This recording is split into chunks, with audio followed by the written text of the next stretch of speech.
Justice Santosh Hegde, guest number 1 on the News Hour tonight. ನಾವು ಕೇಳ್ಪಟ್ಟು ತುಂಬಾ ರೀತಿಯಲ್ಲಿ ನೀವು ಎಕ್ಸ್ಪೋಸ್ ಮಾಡಿದ್ರಿ ಎಲ್ಲ.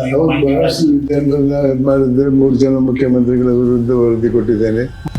Karnataka Lokayukta Justice Santosh Hegde, in his final report on illegal mining, has named Chief Minister B.S. Yediyurappa, Reddy Brothers, H.D. Kumaraswamy and 727 other officers for involvement in the illegal mining. ಇವಾಗ justice Verma ಕೇಸಲ್ಲಿ trap ಅಲ್ಲಿ ಸಿಕ್ಕಾಕೊಂಡ್ರು sir. ಅದು ದುಡ್ಡೆಲ್ಲ ಮಾಡಿ ಮನೆ ಅವ್ರ ಮನೆ ಸುಡುವಾಗೆಲ್ಲ ದುಡ್ಡೆಲ್ಲ ಬಂತಂತೆ. ಅವರ ಔಟ್ ಹೌಸ್ ಅಲ್ಲಿ ಸುಮಾರು 15 ಕೋಟಿ ರೂಪಾಯಿ ಇತ್ತಂತೆ ಸರ್. ಅದನ್ನು ಕೇಳ್ಪಟ್ಟಿವಿ, ಲೈಕ್ ಸ್ಟಾರ್ಟಿಂಗ್ ಒಂದ್ಸರಿ ರಿಜೆಕ್ಟ್ ಮಾಡಿದ್ರಂತೆ. ನನಗೆ ನ್ಯಾಯಾಧೀಶನಾಗಕ್ಕೆ ಇಷ್ಟ ಇರಲಿಲ್ಲ, ಯಾಕಂದ್ರೆ ಅಲ್ಲಿ ಸಂಬಳ ಅವಾಗ 50,000 ಇತ್ತು. ನಾನು 80,000 ಬಾಡಿಗೆ ಕೊಡ್ತಾ ಇದ್ದೆ. ನನಗೆ ಒಂದಿನ ಲೋಕಾಯುಕ್ತ ಅಧಿಕಾರಿಗಳು ಬಳ್ಳಾರಿಯಿಂದ ಹುಬ್ಳಿ ಕಾರವಾರ ಕಡೆ ಹೋಗುವಂತ 90 ಲಾರಿಗಳನ್ನ ಅಕ್ರಮವಾಗಿ ಸಾಗಣೆ ಮಾಡ್ತಿದ್ದಂತ ಲಕ್ಷ ಕೋಟಿ ಮೆಟ್ರಿಕ್ ಟನ್ ಇದ್ದಂತ ಹಲವಾರು ಲಾರಿಗಳನ್ನೆಲ್ಲ ಸೀಸ್ ಮಾಡಿ ಅದನ್ನ ಸೀಸ್ ಮಾಡಿದ್ವಿ. 90% of all mining in Bellary is illegal. Illegal iron ore mining in Karnataka is certainly not new. ನಮ್ ಈ ಕರೆಂಟ್ ಟೈಮ್ ಅಲ್ಲಿ ತುಂಬಾ ಪೆಂಡಿಂಗ್ ಕೇಸ್ ಇದೆ ಮತ್ತೆ ಅಂಡರ್ ಟ್ರಯಲ್ ಅಲ್ಲಿ ತುಂಬಾ ಸಫರ್ ಮಾಡ್ತಿದ್ದಾರೆ. ಇವಾಗ ನ್ಯಾಯಾಂಗದ ಮೇಲೆ ಇರುವಂತಹ ಭರವಸೆ ಬಹಳ ಕಮ್ಮಿ ಆಗ್ತಾ ಇದೆ. ಪ್ರತಿ ಕೋರ್ಟ್ ಅಲ್ಲೂ ನೋಡಿ, ಸುಪ್ರೀಂ ಕೋರ್ಟ್ ಅಲ್ಲಿ 1.5 ಮಿಲಿಯನ್ ಕೇಸ್ ಅಂದ್ರೆ 15 ಲಕ್ಷ ಕೇಸ್ ಪೆಂಡಿಂಗ್ ಇದೆ ಅಂತ ಹೇಳ್ತಾರೆ. ಕೋರ್ಟ್ ಮೆಟ್ಲು ಹತ್ತಿಸ್ಬಿಡ್ತೀನಿ ಬಡವ್ರಿಗೆ ಅಲ್ಲ ಎಕ್ಸ್ಪೋಸ್ ಮಾಡಿದ್ರಲ್ಲ ಸರ್, ಅವಾಗ ಥ್ರೆಟ್ ಕಾಲು ಏನು ಬಂದಿಲ್ಲ ಸರ್ ನಿಮಗೆ? ತುಂಬಾ ಜನಕ್ಕೆ ಹೆಲ್ಪ್ ಮಾಡಿದ್ರಿ. ಎರಡು ಕೋರ್ಟ್ ಇರ್ಬೇಕು. ಮೊದಲನೇ ಕೋರ್ಟ್ ಅಲ್ಲಿ ಸೋತವನು 2ನೇ ಕೋರ್ಟ್ ಅಲ್ಲಿ ಸೋತ್ರೆ ಅವನ ಮೇಲೆ ಹೆವಿ ಫೈನ್ ಹಾಕ್ಬೇಕು. ಸ್ಪೆಕ್ಯುಲೇಟಿವ್ ಲಿಟಿಗೇಷನ್ ಅಂತ. ನಮ್ಮ ಕರ್ನಾಟಕ ಯಾರ್ಯಾರು ಕಾಂಪಿಟೇಟಿವ್ ಎಕ್ಸಾಮ್ ಪ್ರಿಪೇರ್ ಮಾಡ್ತಿದ್ದಾರೆ, ನಮ್ಮ KPSC ಎಕ್ಸಾಮ್ ಅಲ್ಲಿ ತುಂಬಾ ಡಿಸ್ಟರ್ಬೆನ್ಸ್ ಇಲ್ಲ ಸ್ವಾಮಿ. ಈ VVIP ಕಲ್ಚರ್ ಇನ್ ಪ್ರಿಸನ್ಸ್ ಅದು ಯಾವಾಗ ಸ್ಟಾಪ್ ಆಗುತ್ತೆ ಸರ್? ಯಾವತ್ತು ಹಣದ ಆಸೆ ಇದೆಯೋ ಅವತ್ತಿನವರೆಗೆ ಯಾವ ಸರಿದಾರಿಯೂ ಬರಲ್ಲ.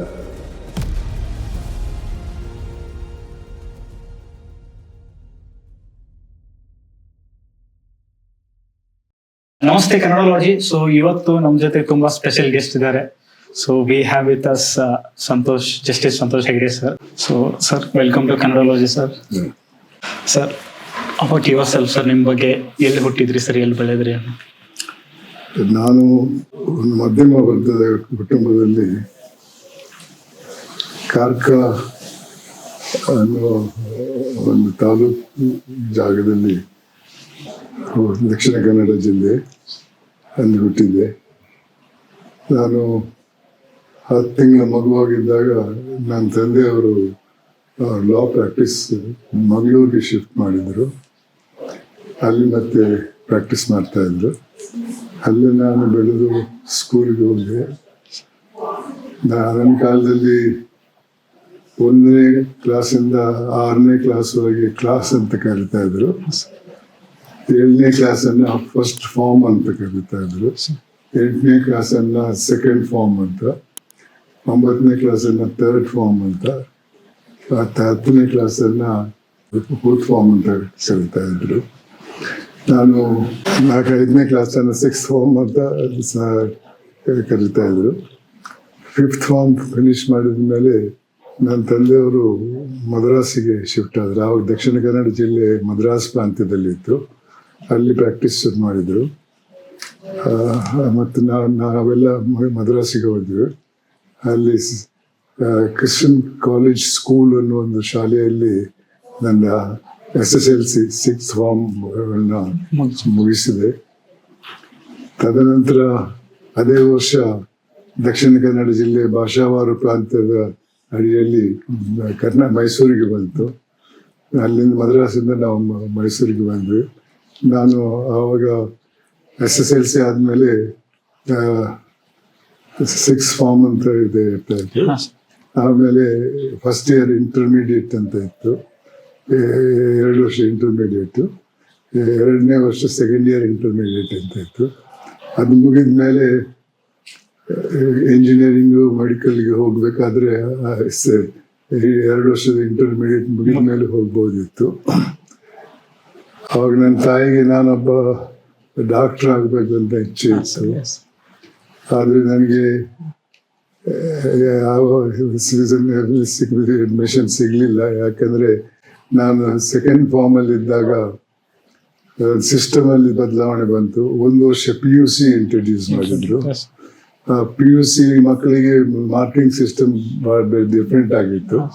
ಅವ್ರಿಗೆ 70, 80, 90 ಮಾರ್ಕ್ಗಳ ಬರ್ತಾ ಇದ್ರು. ನನ್ನ ಕಾಲದಲ್ಲಿ ಫಸ್ಟ್ ಫಾರ್ಮ್ 6 ಫಾರ್ಮಿಂದ ಹೋದವರು ಸೆಕೆಂಡ್ ಇಯರ್ ಇಂಟರ್ಮೀಡಿಯೇಟಲ್ಲಿ ಜಾಸ್ತಿ ಅಂದರೆ 75-80% ಸಿಗ್ತಾ ಇತ್ತು. ನನಗೆ 60% ಮಾರ್ಕ್ ಇತ್ತು, ಆದರೆ ಸಿಗಲಿಲ್ಲ. ಅವ್ರ ಜೊತೆ ಕಂಪೀಟ್ ಮಾಡಲಿಕ್ಕೆ ಆಗಲಿಲ್ಲ. ಸಿಸ್ಟಮಲ್ಲಿ ಬದಲಾವಣೆ ಇತ್ತು.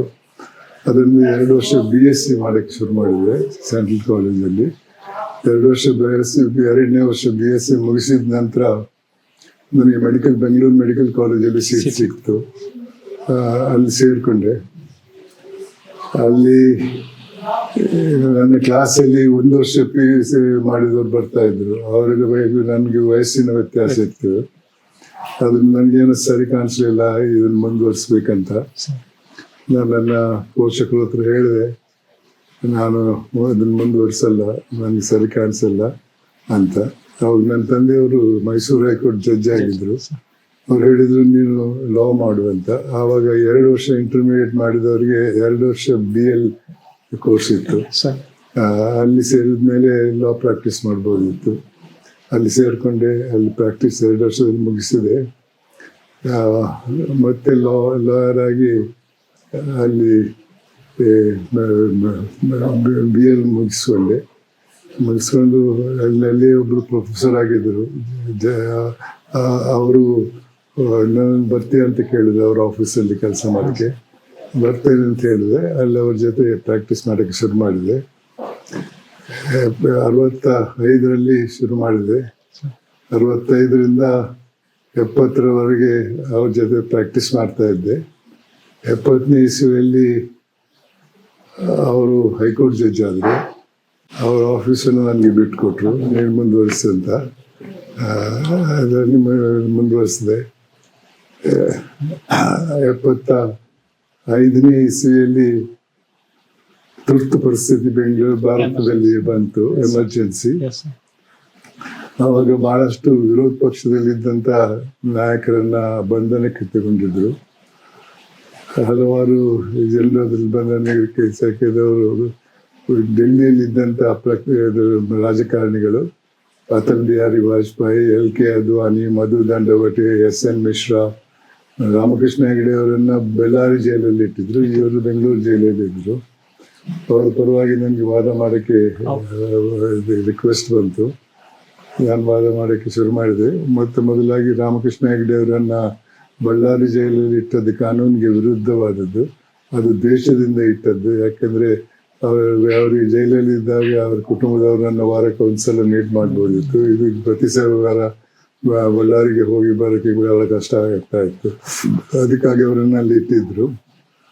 ಅವರ ಪರವಾಗಿ ನಾನೊಂದು ರೆಡ್ ಪಿಟಿಷನ್ ಹಾಕಿದ್ದೆ ಕರ್ನಾಟಕ ಹೈಕೋರ್ಟಲ್ಲಿ. ಅದ್ರಲ್ಲಿ ನಾವು ಗೆದ್ವಿ. ಅವರನ್ನು ಬಳ್ಳಾರಿಯಿಂದ ಬೆಂಗಳೂರಿಗೆ ಟ್ರಾನ್ಸ್ಫರ್ ಮಾಡಿದರು. ಮತ್ತು ಆ ತುರ್ತು ಪರಿಸ್ಥಿತಿ ಸುಮಾರು 18 ವರ್ಷ 18 ತಿಂಗಳು ಇರ್ತಾ ಇತ್ತು. 75 ಜೂನ್ನಿಂದ ಜುಲೈವರೆಗೆ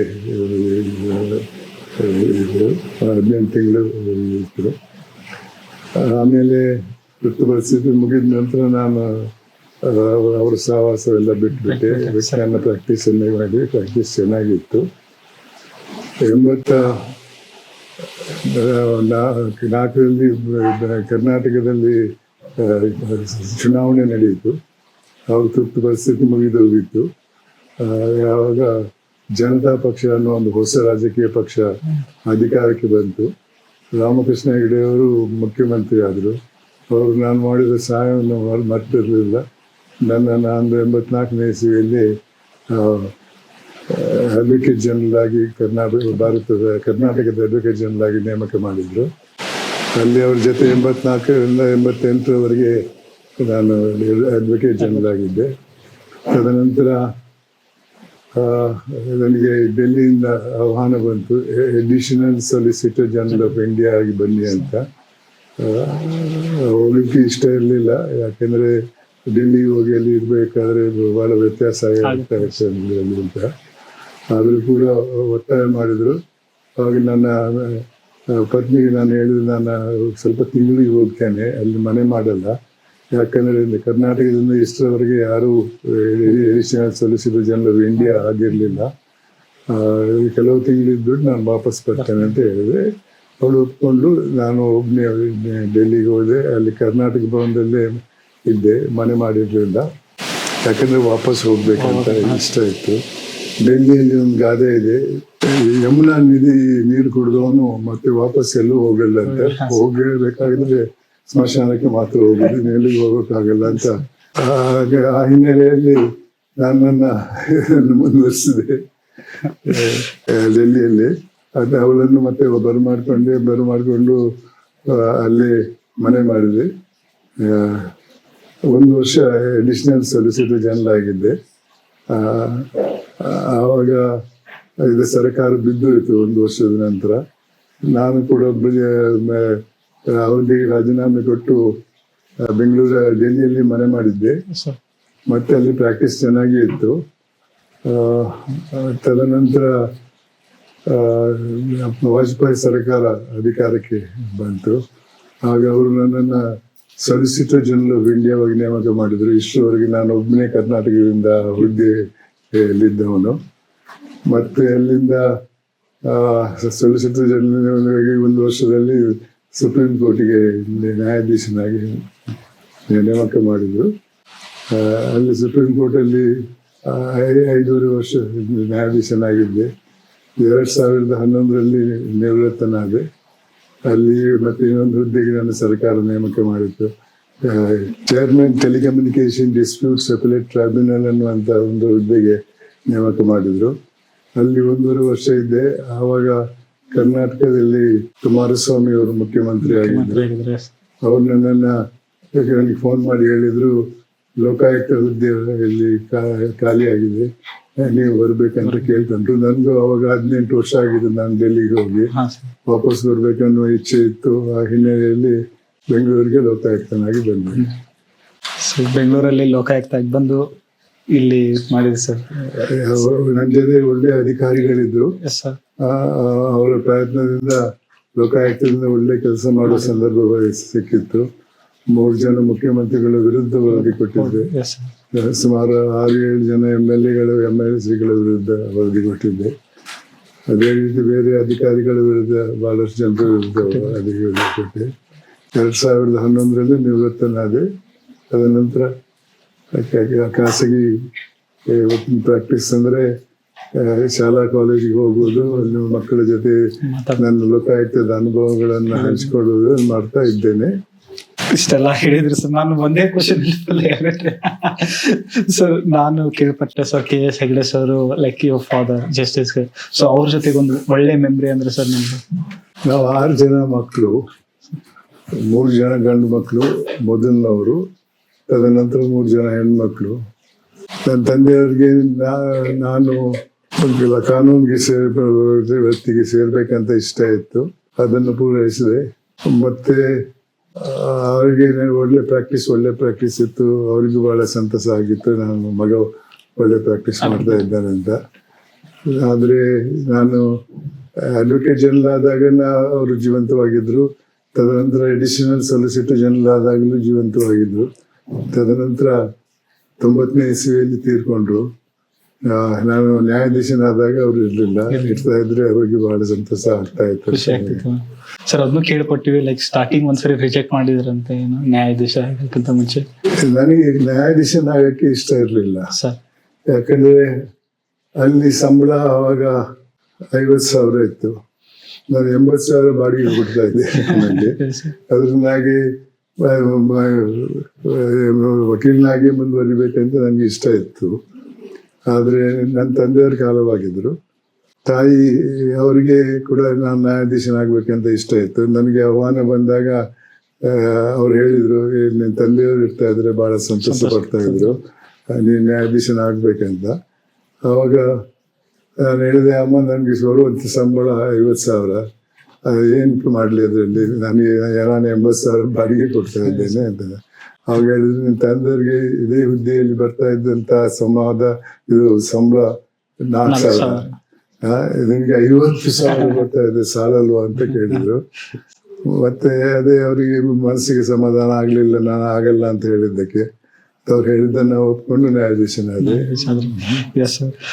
ಸರ್ ನೀವು ಅಂದ್ರೆ ಲೈಕ್ ಬಾರ್ ಕೌನ್ಸಿಲ್ 1966 ಅಲ್ಲಿ ಜಾಯ್ನ್ ಆದ್ರಿ.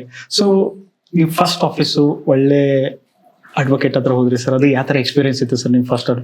ಅದೇ ನನ್ನ ಕಾಲೇಜಲ್ಲಿ ಪ್ರೊಫೆಸರ್ ಆಗಿದ್ದವರ ಆಫೀಸಿಗೆ ಸೇರಿಕೊಂಡೆ.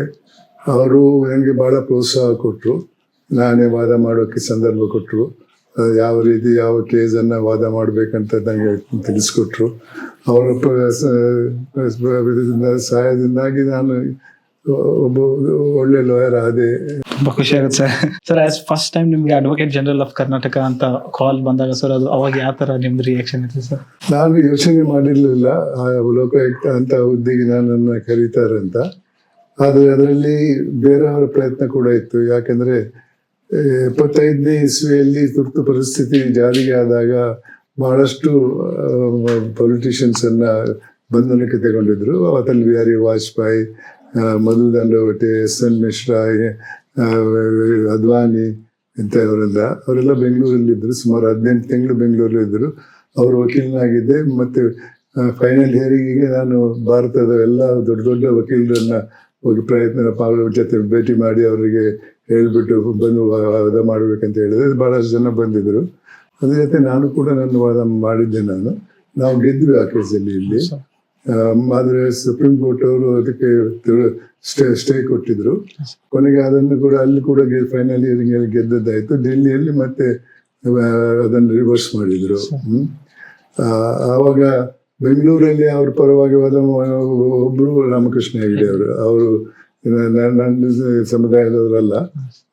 ನಾನು ಅವ್ರು ಯಾವಾಗಲೂ ಹೇಳ್ತಾ ಇರ್ತೀನಿ, ಅವ್ರು ವೆಜಿಟೇರಿಯನ್ ಹೆಗಡೆ, ನಾನು ನಾನ್ ವೆಜಿಟೇರಿಯನ್ ಹೆಗಡೆ ಅಂತ. ಅವರು ನನ್ನನ್ನು ಅಡ್ವೊಕೇಟ್ ಜನರಲ್ ಆಗಿ ಮಾಡಿದ್ರು. ಯಾಕೆಂದರೆ ಅವರಿಗೆ ಸಹಾಯ ಮಾಡಿದ್ದೆ ಎಮರ್ಜೆನ್ಸಿಯಲ್ಲಿ ಅಂತ. ಅದೇ ರೀತಿ ಡೆಲ್ಲಿಯಲ್ಲಿ ಪ್ರಾಕ್ಟೀಸ್ ಮಾಡ್ತಾ ಇದ್ದಾಗ ವಾಜಪೇಯಿ ಅವರು ಪ್ರಧಾನಮಂತ್ರಿ ಆದರು. ಅವ್ರು ನನ್ನನ್ನು ಸಾಲಿಸಿಟರ್ ಜನರಲ್ ಆಫ್ ಇಂಡಿಯಾ ಮಾಡಿದರು. ಅದಕ್ಕಾಗಿ ಆ ರೀತಿ ನಾನು ಎಮರ್ಜೆನ್ಸಿಯಲ್ಲಿ ಮಾಡಿದಂಥ ಸಹಾಯಕ್ಕಾಗಿ ನಾನು ಸಾಲಿಸಿಟರ್ ಜನರಲ್ ಆದೆ. ತದನಂತರ ಅಫ್ಕೋರ್ಸ್ ಸುಪ್ರೀಂ ಕೋರ್ಟ್ ನಮ್ಮ ನ್ಯಾಯಾಧೀಶರುಗಳೇ ಚೂಸ್ ಮಾಡೋದು, ಬೇರೆ ಯಾರದ್ರಲ್ಲಿ ಇಲ್ಲ. ಅವ್ರು ನನ್ನ ವಾದವಾಗಿ ಮಾಡೋದನ್ನು ನೋಡಿಬಿಟ್ಟು ತೃಪ್ತಿಯಿಂದ ನಾನು ನ್ಯಾಯಾಧೀಶರಾಗಿ ಮಾಡಿದರು. ಮತ್ತು ರಿಟೈರ್ ಆದಮೇಲೆ telecommunication dispute separate tribunal chairman ಆಗಿದ್ದೆ. ಅಲ್ಲಿ ಹುದ್ದೆಯಲ್ಲಿದ್ದಾಗ ಇಲ್ಲಿಂದ ಬ್ಲಾಗ್ ಬಂತು, ಬೆಂಗಳೂರಿಗೆ ಬನ್ನಿ ಅಂತ. ನನಗೂ ಬೆಂಗಳೂರಿಗೆ ಬರಬೇಕಂತ ಇಷ್ಟ ಇತ್ತು. ಬೆಂಗಳೂರಿಗೆ ಬಂದೆ. ಇಲ್ಲಿ ಲೋಕಾಯುಕ್ತನಾಗಿ 5 ವರ್ಷ ಕೆಲಸ ಮಾಡಿದ್ದೆ. ದೊಡ್ಡ ದೊಡ್ಡ ವ್ಯಕ್ತಿಗಳನ್ನು ಬಂಧನಕ್ಕೆ ತಗೊಂಡಿದ್ದೆ. ಸರ್ ನಿಮ್ಮ ಫಸ್ಟ್ ಕೇಸ್ ಆಸ್ ಅಡ್ವೊಕೇಟ್ ಆಗಿ ಫಸ್ಟ್ ಕೇಸ್ ಏನಾದರೂ ನೆನಪಿದೆಯಾ ಸರ್? ನಿಮ್ಮ ಫಸ್ಟ್ ಕೇಸ್ ಯಾವ್ದು ಮಾಡಿದ್ರಿ ಅಂತ?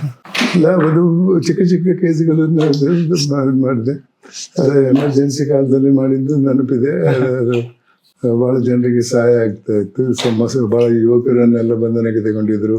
ಅವರ ಪರೀಕ್ಷೆಗೆ ಹೋಗೋಕ್ಕೆ ಬಿಡಬೇಕಂತ ಅರ್ಜಿ ಹಾಕಿ ಅವರಿಗೆಲ್ಲ ಪರೀಕ್ಷೆಗೆ ಹೋಗುವಂಥ ಸಂದರ್ಭ ಒದಗಿಸಿಕೊಟ್ಟಿದ್ದೆ.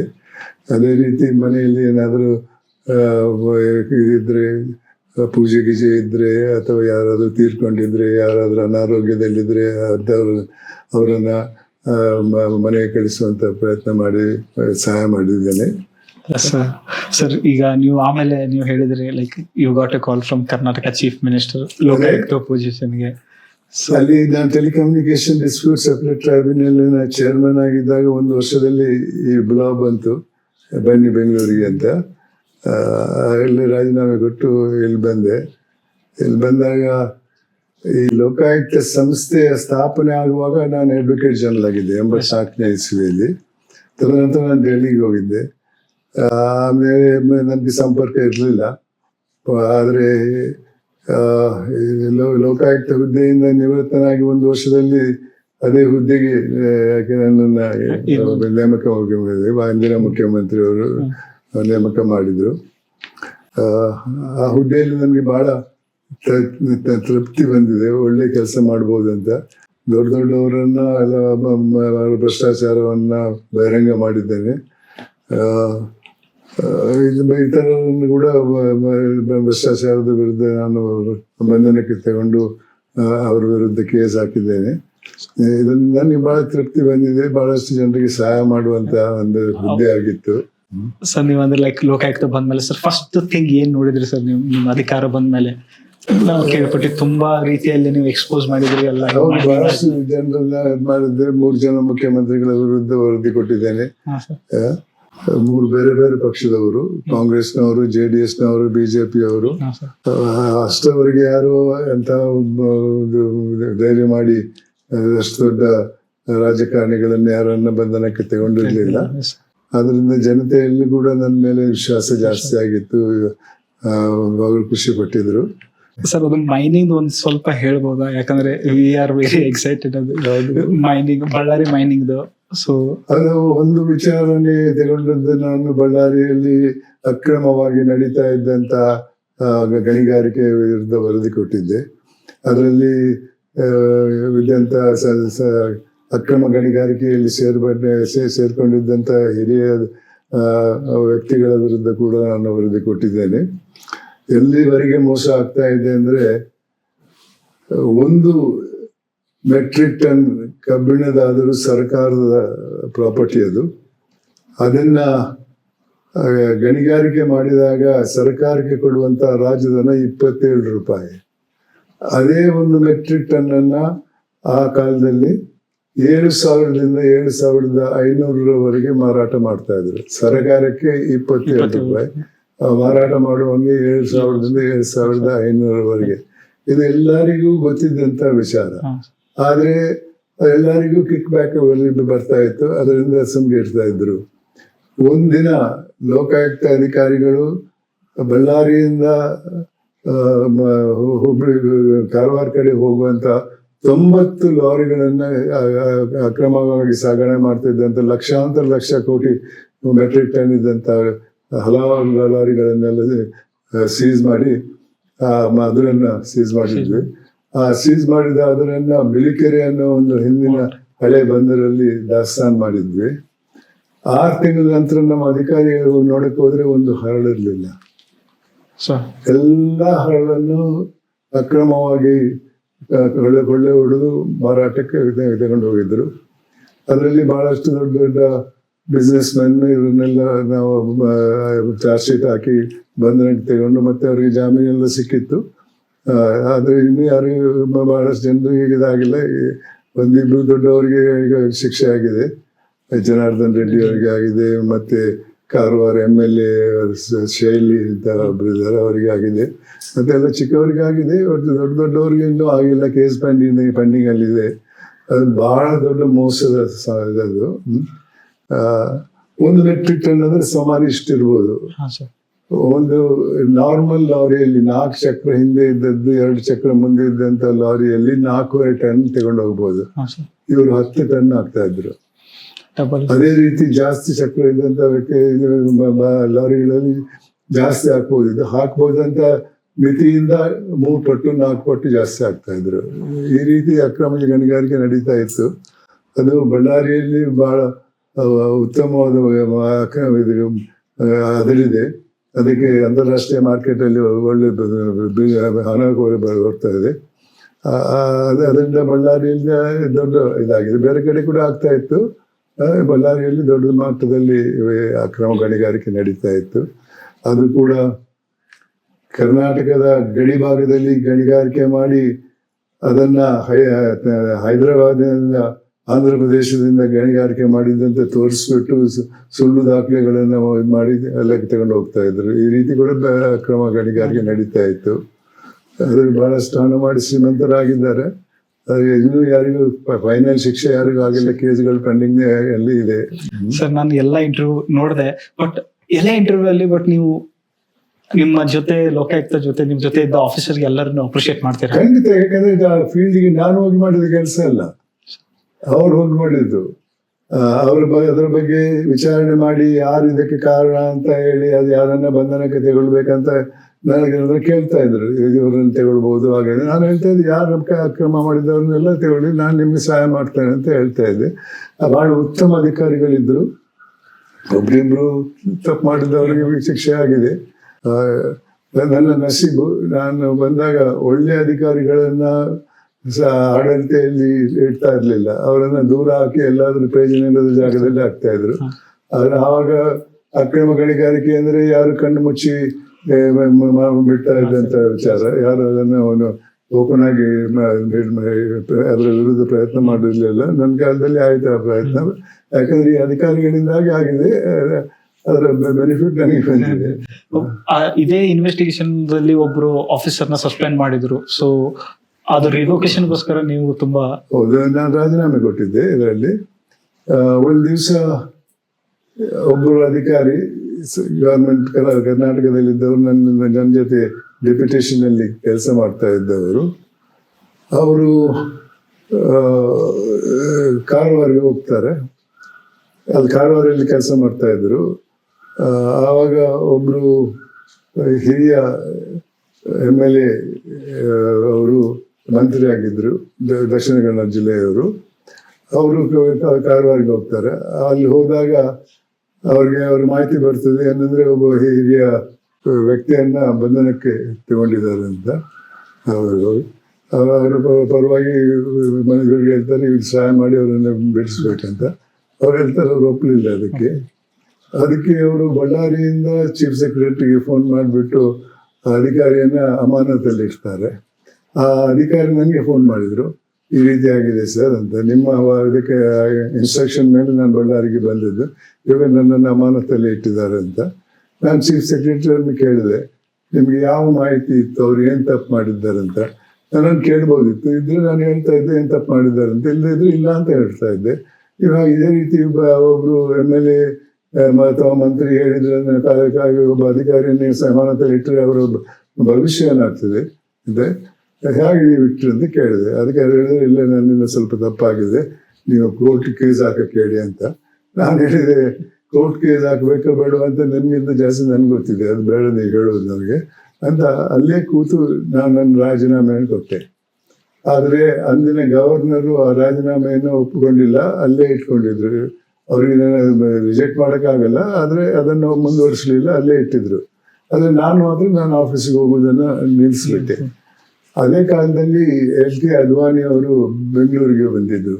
ಅಲ್ಲಿ ಅವ್ರ ಪರವಾಗಿ, ನಾನು ಅಧಿಕಾರಿ ಪರವಾಗಿ ಕಂಪ್ಲೇಂಟ್ ಕೊಟ್ಟಿರ್ಬೇಕು, ಲೋಕಾಯುಕ್ತರು ಈ ರೀತಿ ಕೆಲಸ ಮಾಡಿದ್ರು, ಅವರ ಆದೇಶದ ಮೇಲೆ ಅವ್ರು ಹೋಗಿದ್ರು, ಅವರನ್ನು ತೆಗೆದು ಇವಾಗ ಅಮಾನತಲ್ಲಿ ಇಟ್ಟಿದ್ದಾರೆ ಅಂತ. ಅವರು ನನಗೆ ಫೋನ್ ಮಾಡಿದ್ರು, ನೀವು ಯಾಕೆ ರಾಜೀನಾಮೆ ಕೊಟ್ಟದ್ದು ಅಂತ. ನಾನು ಹೇಳಿದೆ, ಒಬ್ಬ ಅಧಿಕಾರಿಯನ್ನ, ನನ್ನ ಅಧೀನದಲ್ಲಿರುವಂಥ ಅಧಿಕಾರಿಯನ್ನ ರಕ್ಷಣೆ ಮಾಡುವಂಥ ಅಧಿಕಾರ ನನಗೆ ಇಲ್ಲದೆ ಇದ್ರೆ ನಾನು ಈ ಹುದ್ದೆಯಲ್ಲಿ ಇರೋಕ್ಕೆ ಅರ್ಹನಲ್ಲ, ನನಗೆ ಈ ಹುದ್ದೆ ಬೇಡ ಅಂತ ಹೇಳಿದೆ. ಅವಾಗ ಅವ್ರು ಹೇಳಿದ್ರು, ಒಂದು ಹೇಳಿ ನಾನು ಹೇಳಬೇಕು, 18 ತಿಂಗಳು ಬೆಂಗಳೂರಲ್ಲಿ ಅವರು ಜೈಲಲ್ಲಿ ಇದ್ದಾಗ ನಾನು ಅವ್ರನ್ನ ದಿನ ಭೇಟಿ ಮಾಡ್ತಾ ಇದ್ದೆ. ಅದಕ್ಕೆ ಅವ್ರು ಹೇಳಿದ್ರು, ಇಲ್ಲ ಸಂತೋಷ್, ನಾನು ಒಳ್ಳೆ ಕೆಲಸ ಮಾಡ್ತಾ ಇದ್ದೆ, ಇದೇನೋ ತಪ್ಪಾಗಿದೆ, ನಾನು ಅಂದಿನ ಮುಖ್ಯಮಂತ್ರಿಗೆ, ಕರ್ನಾಟಕದ ಮುಖ್ಯಮಂತ್ರಿಗೆ ಹೇಳ್ತೇನೆ, ಅವರನ್ನು ವಾಪಸ್ಸು ಅಮಾನತು ವಾಪಸ್ ಪಡ್ಕೊಳ್ಬೇಕಂತ. ಅವಾಗ ನೀನು ಇದನ್ನು ರಾಜೀನಾಮೆ ವಾಪಸ್ ಪಡ್ಕೊ ಅಂತ ಹೇಳಿದ್ರು. ನಾನು ಬರ್ತೇನೆ ಆ ರೀತಿಯಿಂದ ಒಪ್ಕೊಂಡೆ. ಅವರ ಮುಖ್ಯಮಂತ್ರಿ ಆದೇಶದ ಪ್ರಕಾರ ಅವರನ್ನು ಅಮಾನತಿಂದ ಹೊರಗಿಟ್ಟಿದ್ದಾರೆ. ನಾನು ನನ್ನ ರಾಜೀನಾಮೆ ಕೊಟ್ಟು ವಾಪಸ್ ಬಂದೆ. ಸರ್ ಇದು ಹೇಳಿದ್ರಿ ಸರ್, ಬಟ್ ನೀವು ಹೇಳಿದ ಪ್ರಕಾರ like as a police family sir, ನಮ್ಮ ಫಾದರ್ ಪೊಲೀಸು. ಈ ಪೊಲೀಸ್ ಮತ್ತೆ ಪಾಲಿಟಿಕ್ಸ್ ನ ಯಾವಾಗ ಸಪರೇಟ್ ಮಾಡ್ಬೇಕು ಸರ್? ಯಾಕಂದ್ರೆ ನಮ್ಮ ಫಾದರ್ ಒಂದು ಇನ್ಸಿಡೆಂಟ್ ಅಲ್ಲಿ ಅವ್ರು ಏನೋ ಒಂದು ಕರ್ತವ್ಯ ಮಾಡುವಾಗ ಅವ್ರು ಸಸ್ಪೆಂಡ್ ಮಾಡ್ಬಿಟ್ರು. ಅವರು 10 ತಿಂಗಳು ಇದನ್ನು ಯಾಕಂದ್ರೆ ಇತರ ಅಧಿಕಾರಿಗಳಿಗೆ ಹೆದರಿಕೆ ಹುಟ್ಟಿಸ್ಬೇಕು ಅನ್ನೋ ಕಾರಣಕ್ಕಾಗಿ ಮಾಡುದು. ಅದು ಪ್ರಾಮಾಣಿಕರನ್ನ ಸಸ್ಪೆನ್ಷನ್ ಅಲ್ಲಿ ಇಡುವುದು ಒಂದು ಪ್ರಾಕ್ಟೀಸ್ ಆಗಿ ಹೋಗಿತ್ತು. ಯಾಕಂದ್ರೆ ಅವರಲ್ಲಿ ಹೆದರಿಕೆ ಇರಬೇಕು, ಮತ್ತೆ ಅದರಿಂದ ಇತರ ಅಧಿಕಾರಿಗಳಿಗೂ ಕೂಡ ಹೆದರಿಕೆ ಆಗ್ಬೇಕನ್ನೋ ಕಾರಣದಿಂದ ಮಾಡ್ತಾ ಇದ್ರು. ಇದರಿಂದ ಅವ್ರಿಗೆ ಕಿಕ್ ಬ್ಯಾಕ್ ಬರ್ತಾ ಇತ್ತು, ಅದರಿಂದಾಗಿ ಆ ಕಾರಣಕ್ಕಾಗಿ ಮಾಡ್ತಾ ಇದ್ರು. ಇದು ಸರಿಯಾಗಿಲ್ಲ ಅಂತ ನಾನು ಅದನ್ನ ತೋರಿಸ್ಕೊಡುವಂತ ಪ್ರಯತ್ನ ನಾನು ಮಾಡಿದ್ದೆ. ಸರ್, ಇದು ನೀವು ಲೋಕಾಯುಕ್ತ ಇದ್ದಾಗ ನೀವು ಇದೇನು ಎಕ್ಸ್ಪೋಸ್ ಮಾಡಿದ್ರಲ್ಲ ಸರ್, ಅವಾಗ ಥ್ರೆಟ್ ಕಾಲು ಏನು ಬಂದಿಲ್ಲ ಸರ್ ನಿಮಗೆ? ಇಲ್ಲ, ಅವಾಗ ಬಂದಿರ್ಲಿಲ್ಲ, ಆದ್ರೆ ಬೇರೆ ಸಂದರ್ಭದಲ್ಲಿ ಬಂದಿತ್ತು ಸರ್. ಯಾಕಂದ್ರೆ ಈ ಅಕ್ರಮ ಗಣಿಗಾರಿಕೆಯನ್ನ ದೊಡ್ಡ ದೊಡ್ಡ ಪವರ್ಫುಲ್ ಪೀಪಲ್ ಮಾಡ್ತಾ ಇದ್ರು. ಮಿಕ್ಕಿದ ಅಕ್ರಮ ಇದರ ರೀತಿಯಲ್ಲೆಲ್ಲ ಇದು ದೊಡ್ಡದಲ್ಲಿ ಕಿಕ್ ಬ್ಯಾಕ್ ಬಹಳ ಜಾಸ್ತಿ ಇದೆ ಅಲ್ಲ. ಅದರಿಂದಾಗಿ ದೊಡ್ಡ ದೊಡ್ಡ ವ್ಯಕ್ತಿಗಳು, ಪವರ್ಫುಲ್ ವ್ಯಕ್ತಿಗಳೆಲ್ಲ ಮಾಡ್ತಾ ಇದ್ರು. ಅದನ್ನು ಕಂಡುಬಿಟ್ಟು ಮಿಕ್ಕಿದವರು ಕೂಡ ಚಿಕ್ಕ ಚಿಕ್ಕ ಮಟ್ಟದಲ್ಲಿ ಕೂಡ ಮಾಡ್ತಾ ಇದ್ರು. ಇದರಿಂದಾಗಿ ಇದು ಗಣಿಗಾರಿಕೆ ಅನ್ನೋದು ಒಂದು ದೊಡ್ಡ ಮಾಫಿಯಾ ಆಗಿತ್ತು. ಸರ್ ಮತ್ತೆ ನೀವು ಲೋಕಾಯುಕ್ತ ಇದ್ದಾಗ ಲೈಕ್ ತುಂಬಾ ಜನಕ್ಕೆ ಹೆಲ್ಪ್ ಮಾಡಿದ್ರಿ. ಮಾಡುವಂಥ ಸಂದರ್ಭಗಳು ಬಂದಿತ್ತು, ಬಹಳ ಜನರಿಗೆ ಸಹಾಯ ಮಾಡಿದ್ದೇವೆ. ಒಂದು ವಿಚಾರ ನನ್ನ ಮನಸ್ಸಲ್ಲಿ ಇವಾಗಲೂ ಇರುವುದಂದರೆ, ಒಂದು ದಿವಸ ಗಂಡ ಹೆಂಡತಿ ಒಂದು 6 ತಿಂಗಳ ಮಗುವನ್ನು ಕರ್ಕೊಂಡು ಬರ್ತಾರೆ. ಏನಪ್ಪ ಸಮಸ್ಯೆ ಅಂತ ಕೇಳಿದ್ರೆ, ಈ ಮಗು ನೋಡಿ ಸರ್ ಚೆನ್ನಾಗಿದೆ ನೋಡೋಕ್ಕೆ, ಆದರೆ ಇದಕ್ಕೆ ಈ ಮಗುವಿಗೆ ಗುದದ್ವಾರ ಇಲ್ಲ, ನೋ ರೆಕ್ಟಮ್. ತಿನ್ನುವುದು ಬಾಯಲ್ಲಿ, ಹೊರಗೆ ತರುವುದು ಬಾಯಲ್ಲಿ. ಊರಿನ ಡಾಕ್ಟರ್ ಹೇಳ್ತಾರೆ, ಬೇಸರ ಪಡ್ಕೊಳ್ಬೇಡಿ, ಇದಕ್ಕೆ ಪರಿಹಾರ ಇದೆ. ಈ ಮಗುವನ್ನು ಒಂದು ಸುಸಜ್ಜಿತ ಆಸ್ಪತ್ರೆಗೆ ಕರ್ಕೊಂಡು ಹೋಗಿ ಅಲ್ಲಿ ಮಕ್ಕಳ ತಜ್ಞ ಆಪರೇಷನ್ ಮೂಲಕ ಸರಿ ಮಾಡಿಸ್ಕೊಡ್ತಾನೆ. ಅಲ್ಲಿ ಯಾಕೆಂದರೆ ಈ ಗುದದ್ವಾರದ ಬ್ಲಾಕ್ ಆಗಿರ್ತದೆ, ಅದನ್ನು ಕ್ಲೀನ್ ಮಾಡಬೇಕು. ಮಾಡುವಾಗ ಏನಾದರೂ ಡ್ಯಾಮೇಜ್ ಆದರೆ ಭಾಳ ಕಷ್ಟ, ಅದಕ್ಕೆ ಒಳ್ಳೆಯ ಆಸ್ಪತ್ರೆಗೆ ಹೋಗಬೇಕು ಅಂತ ಹೇಳಿದರು. ಅವರು ಅದನ್ನು ನಂಬಿಬಿಟ್ಟು ಒಂದು ಮೆಡಿಕಲ್ ಕಾಲೇಜ್ ಆಸ್ಪತ್ರೆಗೆ ಮಗುವನ್ನು ಕರ್ಕೊಂಡು ಹೋಗ್ತಾರೆ. ಅಲ್ಲಿ ಮಗುವನ್ನು ಪರೀಕ್ಷೆ ಮಾಡಿದ ವೈದ್ಯ ಹೇಳ್ತಾನೆ, ಎಲ್ಲ ಸರಿ ಮಾಡಿ ಕೊಡ್ತಾನೆ, ಆದರೆ ಇಷ್ಟು ಖರ್ಚು ಆಗ್ತದೆ ಅಂತಾನೆ. ಖರ್ಚು ಲಂಚ. ಅವ್ರ ಹತ್ರ ಹಣ ಅಂತ ಹಣ ಇರಲಿಲ್ಲ. ಅವರಲ್ಲಿದ್ದ ಹಣ ತೆಗೆದು ಅವ್ರ ಮೇಜಿನ ಮೇಲೆ ಇಡ್ತಾರೆ, ಸ್ವಾಮಿ ಸಹಾಯ ಮಾಡಿ ಅಂತ. ಆ ವೈದ್ಯ ಅದಕ್ಕೆ ಲೆಕ್ಕ ಹಾಕಿ ಹೇಳ್ತಾನೆ, ಈ ಮೊತ್ತಕ್ಕೆ ನಾನು ಪಕ್ಕದಲ್ಲಿ ಒಂದು ಸಂಧಿ ಮಾಡಿಕೊಡ್ತೇನೆ, ಮಲ ಅದರಿಂದ ಹೊರಗೆ ಹೋಗ್ತದೆ, ಮಗು ಒಂದು ಬ್ಯಾಗ್ ಹಾಕೊಂಡಿರ್ಬೇಕು ಜೀವನ ಪರ್ಯಂತ. ಯಾಕಂದ್ರೆ ಇಲ್ಲದ್ರೆ ಅದಕ್ಕೆ ಕಂಟ್ರೋಲ್ ಇರಲ್ಲ, ಮಲ ಟ್ರಾವೆಲ್ ಮಾಡುವಾಗ ಅದರಿಂದ ಹೊರಗೆ ಬರ್ತಾ ಇರ್ತದೆ, ಅದಕ್ಕೆ ಬ್ಯಾಗ್ ಹಾಕೊಂಡು ಅದು ಬ್ಯಾಗಲ್ಲಿ ಇರ್ತದೆ ಅಂತ ಹೇಳಿದ್ರು. ಅದನ್ನು ನಂಬದೆ ಅವರು ಲೋಕಾಯುಕ್ತಕ್ಕೆ ಬಂದರು. ಈ ರೀತಿ ಸರ್ ಅಂತ ಹೇಳಿದರು. ನಾನು ಆ ಮಗುವನ್ನು ಬೇರೊಂದು ಆಸ್ಪತ್ರೆಗೆ ಕಳಿಸಿದೆ ಒಬ್ಬ ಅಧಿಕಾರಿ ಜೊತೆ. ಹೋಗಿ ಇವ್ರಿಗೆ ಸಹಾಯ ಮಾಡಿ ಮಗುವಿಗೆ ಒಂದು ಭವಿಷ್ಯ ಕೊಡಿ ಅಂತ ಕೇಳಿದೆ. ಅದು ಮಾಡಿಕೊಟ್ರು. ಇವಾಗ ಮಗು ಸುಮಾರು 19-20 ವರ್ಷದ ಹುಡುಗಿ.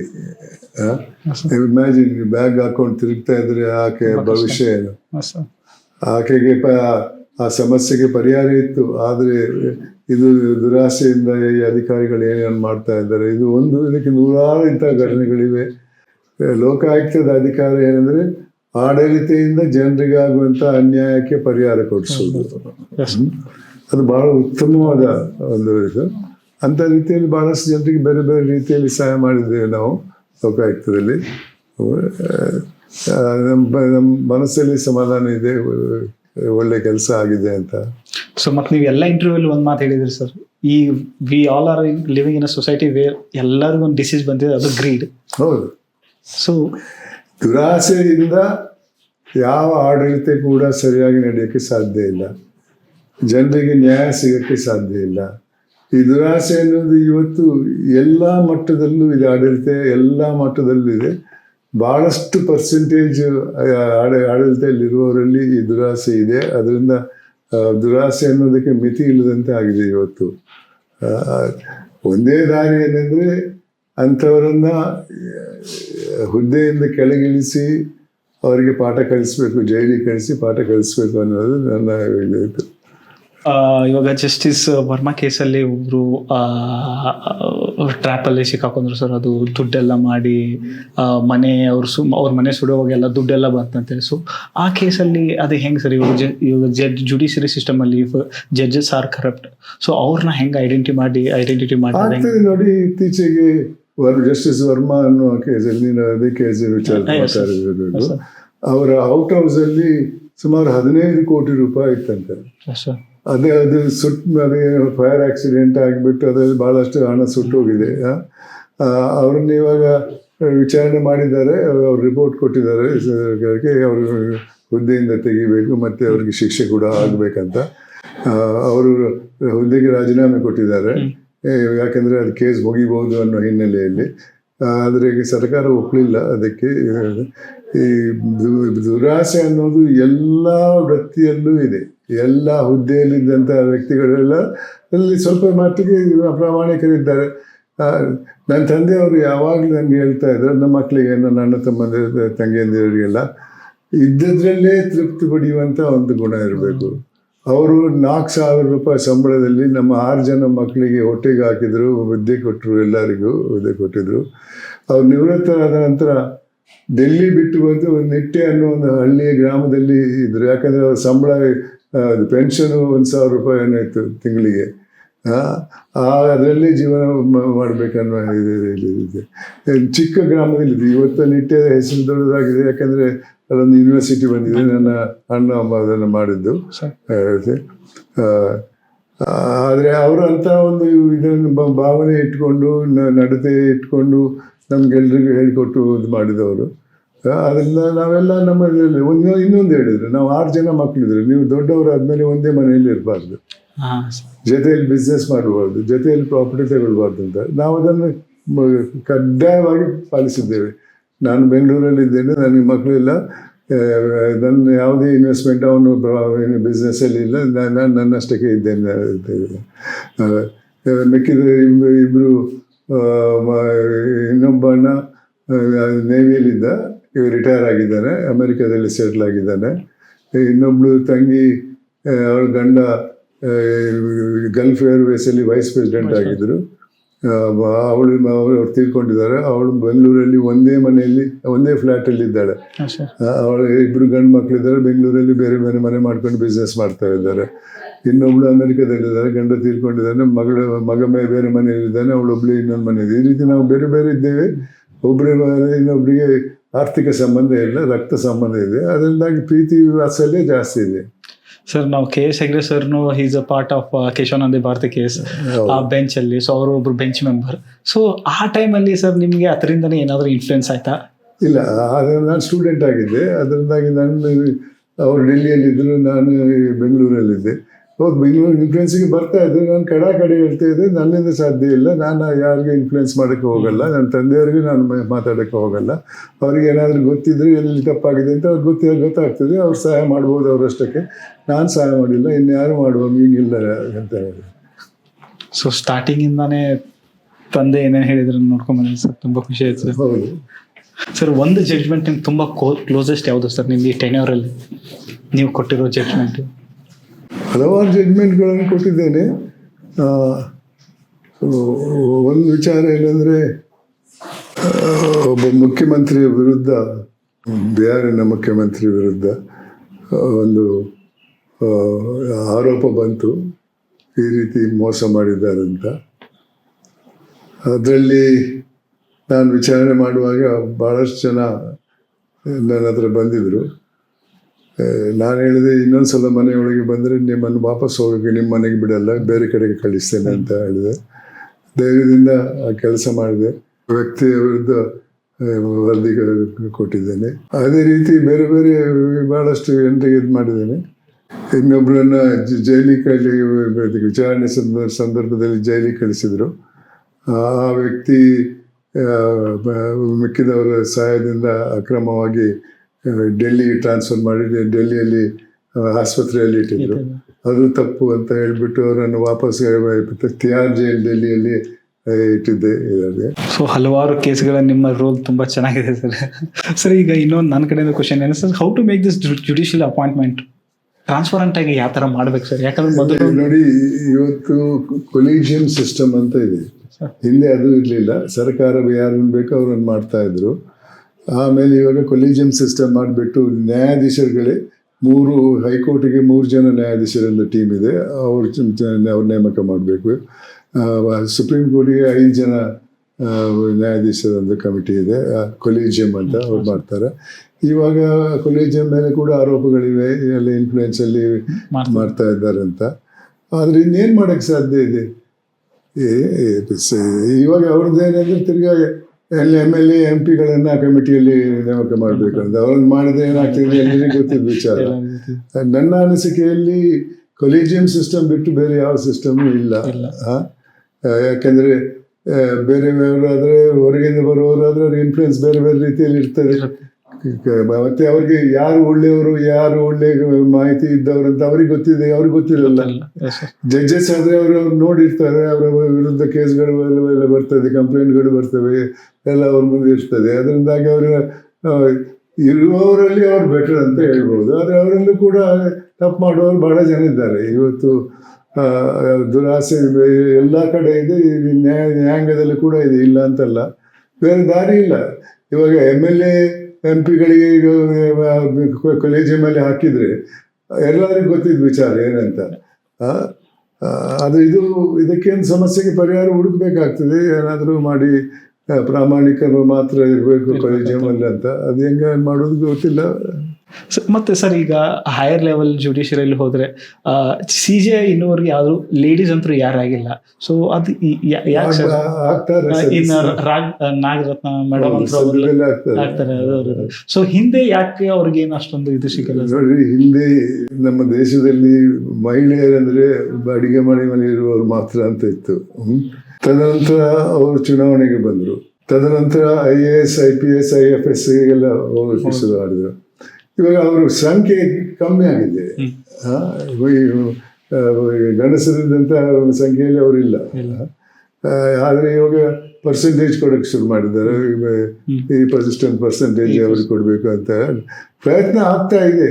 ಆದರೆ ಅವರೇಗ ಆಗ್ಬೇಕಂದ್ರೆ ಹಾಗೆ ಸಾಧ್ಯ. ನಾಗರತ್ನ ಅವ್ರು ಬರ್ತಾ ಇದ್ದಾರೆ. ಅವ್ರ 10 years ಜಾಸ್ತಿ ಇಲ್ಲ, ಆದ್ರೂ ಕೂಡ ಆ ಬ್ಯಾರಿಯರ್ ಮುಗಿದಂಗೆ ಆಯ್ತಲ್ಲ.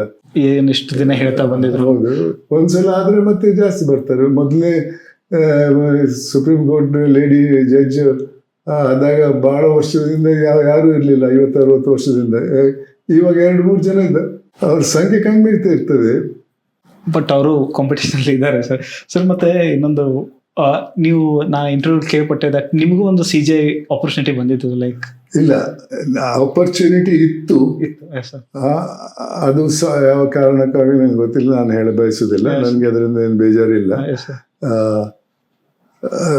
ಬರ್ಲಿಕ್ಕೆ ಬಿಡ್ಲಿಲ್ಲ ಅನ್ನೋದು ನನ್ನ ವಿಚಾರ. ಆಗದೆ ಇರುವುದು ಯಾಕಂದ್ರೆ ನಾವು 7 ಜನ ಜಡ್ಜಸ್ ಜೊತೆಯಲ್ಲಿ ಅಪಾಯಿಂಟ್ಮೆಂಟ್ ಆಯ್ತು ನಮ್ದು.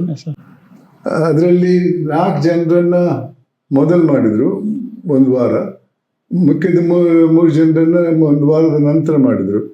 ಮೊದಲು ಹೋಗುವವರು ಸೀನಿಯರ್ ಆಗ್ತಾರೆ, ನಂತರ ಬಂದವರಿಗೆ. ನನ್ನನ್ನು 2ನೇ ಲಿಸ್ಟಲ್ಲಿ ಹಾಕಿ ಕಡೆಯಿಂದ ಅಷ್ಟು ನಾನು ಅಪಾಯಿಂಟ್ ಆಗುವಾಗ 4 ದಿವಸದ ಮೊದಲು ಇನ್ನೊಬ್ರು ನನಗಿಂತ ಸ್ವಲ್ಪ ವಯಸ್ಸಲ್ಲಿ ಚಿಕ್ಕವರು ಅವರಾಗಿದ್ರು. ಅದು ನನ್ನ ಮಿಸ್ ಆಯ್ತು. ನನಗೆ ಏನದರಲ್ಲಿ ಬೇಜಾರಿಲ್ಲ. ಒಂದ್ಸಲ ಒಪ್ಕೊಂಡ ಮೇಲೆ ನ್ಯಾಯಾಧೀಶನಾಗಿ ಏನಾದರೂ ಆಗಲಿ ಆಗೋದಾಗ್ತದೆ ಅಂತ. ನನ್ನ ತಂದೆಯವರು ಹಾಗೇನಾಗಿದ್ದರು. ನನ್ನ ತಂದೆಯವರು ಸೀನಿಯಾರಿಟಿಯಲ್ಲಿ ಅವರು ಹಿರಿಯರಾಗಿದ್ದರು. ಆದರೆ ಒಬ್ಬ ಜೂನಿಯರನ್ನು ಅವರು ಮೊದಲು ಮಾಡಿದರು. ಆಗ ಅವರು ರಾಜೀನಾಮೆ ಕೊಟ್ಟು ಬಂದರು. ನಾನು ರಾಜೀನಾಮೆ ಕೊಟ್ಟಲಿಲ್ಲ, ನನಗೆ ಅಪಾಯಿಂಟ್ಮೆಂಟೇ ಆಗಿಲ್ಲ. ಅವ್ರು ನಂಗೆ ಗೊತ್ತಿತ್ತು, ನನ್ನನ್ನು ಬೀಟ್ ಮಾಡಿದ್ರು. ಸರ್, ಇನ್ನೊಂದು ಮಾತು ಹೇಳಿದ್ರಿ, ನಾನು ಕಲಿಸಿಕೊಟ್ಟ ಅಡ್ವೊಕೇಟ್ ಅವರು ಸುಪ್ರೀಂ ಕೋರ್ಟ್ ಜಡ್ಜ್ ಆದ್ರು, ನಮ್ಮ ತಂದೆಯವರು ಸುಪ್ರೀಂ ಕೋರ್ಟ್ ಜಡ್ಜ್, ನಾನು ಸುಪ್ರೀಂ ಕೋರ್ಟ್ ಜಡ್ಜ್. ಹೌದು. ನನ್ನ ಜೊತೆ ಪ್ರಾಕ್ಟೀಸ್ ಮಾಡ್ತಾ ಇದ್ದವರು, ನನ್ನ ಆಫೀಸಲ್ಲಿ ಇದ್ದವರು ಅಲ್ಲ, ನನ್ನ ಸೀನಿಯರ್. ನನ್ನ ಕಾಲೇಜಲ್ಲಿ ಸೀನಿಯರ್ ಆಗಿದ್ರು. ಅವರು ಸುಪ್ರೀಂ ಕೋರ್ಟ್ ನ್ಯಾಯಾಧೀಶರಾದರು. ಅದ್ರ ಮುಖ್ಯ ನ್ಯಾಯಾಧೀಶರಾಗಲಿಲ್ಲ. ನನ್ನ ತಂದೆಯವರು ಆಗಬೇಕಾಗಿತ್ತು, ಅವರನ್ನು ಆಗ್ಲಿಕ್ಕೆ ಬಿಡಲಿಲ್ಲ. ನಾನು ಆಗ್ಬೇಕಾಗಿರುತ್ತೇನೋ, ಅದು ಆಗಲಿಲ್ಲ. ಸರ್, ಈಗ ಇನ್ನೊಂದು ನಂದು ಮೇನ್ ಕ್ವಶನ್ ಅಂದ್ರೆ, ಈ VVIP ಕಲ್ಚರ್ ಇನ್ ಪ್ರಿಸನ್ಸ್ ಅದು ಯಾವಾಗ ಸ್ಟಾಪ್ ಆಗುತ್ತೆ ಸರ್? ಯಾವತ್ತು ಹಣದ ಆಸೆ ಇದೆಯಾ ಅವತ್ತಿನವರೆಗೆ ಯಾವ ಸರಿದಾರಿಯೂ ಬರಲ್ಲ. ಎಲ್ಲ ಹುದ್ದೆಯಲ್ಲೂ ಅಷ್ಟೇ. ಹಣ ಕೊಟ್ಟು ಕೆಲಸ ಮಾಡಿಸ್ಕೊಳ್ಳುವವರು ಆ ಹುದ್ದೆಗೆ ಅಥವಾ ಕೆಲಸಕ್ಕೆ ಅರ್ಹರಲ್ಲ. ಆದರೆ ಬೇರೆ ಬೇರೆ ಮಾಡ್ತಾರೆ. ಈ ದುರಾಸೆ ಅನ್ನುವ ಒಂದು ಆಸೆ ಎಲ್ಲಿವರೆಗೆ ನಾವು ಅದಕ್ಕೆ ಮಿತಿ ಹಾಕಲ್ವೋ, ಯಾವ ಇದನ್ನು ನಿಲ್ಸಕ್ಕೆ ಸಾಧ್ಯ ಇಲ್ಲ. ಅದನ್ನು ನಾವು ಸಹಿಸ್ಕೊಂಡು ಹೋಗ್ಬೇಕಾಗ್ತದೆ. ಇಲ್ಲದ್ರೆ ಇನ್ನೊಬ್ಬನಿಗೆ ಸಿಗಬೇಕಾದಂಥ ಸೌಲಭ್ಯಗಳನ್ನು ಕಿತ್ಕೊಂಡು ಇನ್ನೊಬ್ಬನಿಗೆ ಕೊಡುವುದಿದ್ರೆ ಅದಕ್ಕೆ ಲಂಚದ ಬಣ್ಣ ಇರಬೇಕು, ಇಲ್ಲದ್ರೆ ಆಗಲ್ಲ. ಅದರಿಂದ ನನಗನಿಸ್ತಾ ಇದೆ, ಈ ದುರಾಸೆಗೆ ಮಟ್ಟ ಹಾಕಬೇಕಾದ್ರೆ ತಂದೆ ತಾಯಿಗಳು ಪ್ರಾಮಾಣಿಕರಾಗಿರ್ಬೇಕು. ಅದು ಯಾರಕ್ಕೆ ಸಾಧ್ಯ ಇಲ್ಲ. ನನ್ನ ಮನೆಯಲ್ಲಿ ನಮಗೇನು ಸೈಕಲ್ ಇರಲಿಲ್ಲ, ಕಾರ್ ಅಂತ ಇರೋಕ್ಕೆ ಸಾಧ್ಯ ಇಲ್ಲ. ಅದು ಒಂದು ಕಾರ್ ಇತ್ತು, ತಂದೆಯವ್ರದಲ್ಲೇ ಇರ್ತದೆ. ಈ ರೀತಿ ಇದ್ದದ್ರಲ್ಲೇ ತೃಪ್ತಿ ಪಡೆಯುವಂಥ ಒಂದು ಮೌಲ್ಯ ನಮ್ಮಲ್ಲಿ ಇದ್ದರೆ ಜೀವನ ಸಾರ್ಥಕವಾಗ್ತದೆ. ಇಲ್ಲದೆ ಇದ್ರೆ ಭಾಳ ಕಷ್ಟ. ನನಗೆ ಅದು ಬೇಕು, ನನಗೆ ಇದು ಬೇಕು ಅಂತದೆ. ಎಲ್ಲರೂ ನಮಗಿಂತ ದೊಡ್ಡವರು ಯಾವ ಹುದ್ದೆಯಲ್ಲಿ ಹೋದ್ರು ಕೂಡ ಅದಕ್ಕಿಂತ ದೊಡ್ಡವರೊಬ್ರು ಇದ್ದೇ ಇರ್ತಾರೆ. ಅಲ್ಲಿ ಹೋಗ್ಬೇಕಂದ್ರೆ ಸರಿದಾರಿಯಲ್ಲಿ ಇದಲ್ಲ, ಆಗಲ್ಲ. ಅದಕ್ಕಾಗಿ ತಪ್ಪು ದಾರಿಯಲ್ಲಿ ಲಂಚ ಕೊಟ್ಟು ಏನಾದ್ರು ಮಾಡಿ ಮಾಡ್ತಾರೆ. ತಪ್ಪು ದಾರಿಯಲ್ಲಿದ್ದಾರೆ ಸರ್. ಮತ್ತೆ ಇನ್ನೊಂದು, ಎಲ್ಲ ಹುಡುಗರ ಕಡೆಯಿಂದ ಸರ್ ನಮ್ಮ ಕರ್ನಾಟಕ ಯಾರ್ಯಾರು ಕಾಂಪಿಟೇಟಿವ್ ಎಕ್ಸಾಮ್ ಪ್ರಿಪೇರ್ ಮಾಡ್ತಿದ್ದಾರೆ, ನಮ್ಮ KPSC ಎಕ್ಸಾಮಲ್ಲಿ ತುಂಬ ಡಿಸ್ಟರ್ಬೆನ್ಸ್ ಇಲ್ಲ ಸ್ವಾಮಿ. KPSC ಯಲ್ಲೂ ಇದೆ, ಆಲ್ ಇಂಡಿಯಾ ಸರ್ವಿಸಲ್ಲೂ ಇದೆ, ಎಲ್ಲ ಕಡೆ ಇದೆ. ಇವಾಗ ನಾವು ನೋಡ್ತಾ ಇರ್ತೇವಲ್ಲ, ಮುಖ್ಯಮಂತ್ರಿಗಳು, ಪ್ರಧಾನಮಂತ್ರಿಗಳ ಹುದ್ದೆಗೆ ಎಷ್ಟೊಂದು ಪ್ರಯತ್ನಗಳು ನಡೀತಾ ಇರ್ತವೆ. ಯಾರಿಗೆ ಹೋಗಬೇಕು, ಯಾರಿಗೆ ಸಿಗಬೇಕು, ಅವರು ಕೂಡ ಭಾಳ ಪ್ರಯತ್ನ ಪಡಬೇಕಾಗ್ತದೆ. ಇದರಿಂದಾಗಿ ಸಮಾಜದಲ್ಲಿ ಏನಾಗಿದೆ, ಎಂಥವ್ರು ಕೂಡ ಎಲ್ಲಿ ಹೋದ್ರೂ ಕೂಡ ಅವ್ರಿಗೆ ಗೌರವ ಸಿಗುತ್ತದೆ.